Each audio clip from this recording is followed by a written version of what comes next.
सावनेर तालुक्यातील रामपुरी उमरीच्या या मार्गाने अवैध वाळू वाहतूक सुरू असे पोलीस विभागाला याची माहिती मिळाली। रात्री पोलीस विभागाने पहिल्यांदाच वाळू ट्रॅक्टर पकडलं आणि ते रामपुरी मार्गे आणून पोलीस स्टेशनला जमा करण्यात आलं।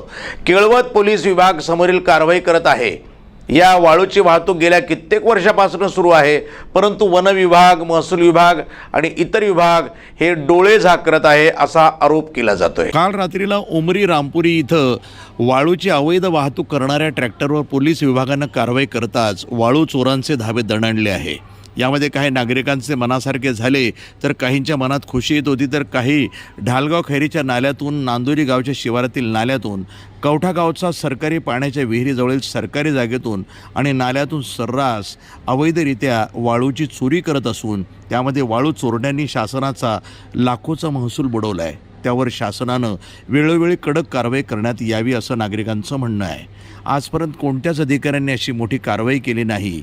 काल रात्री प्रामाणिकपणे कारवाई करण्यात आली आहे। पुढील तपास केळवत पोलीस अधिकारी हे करत आहेत। प्रतिनिधी मंगेश उराडे, नागपूर, NTV न्यूज मराठी।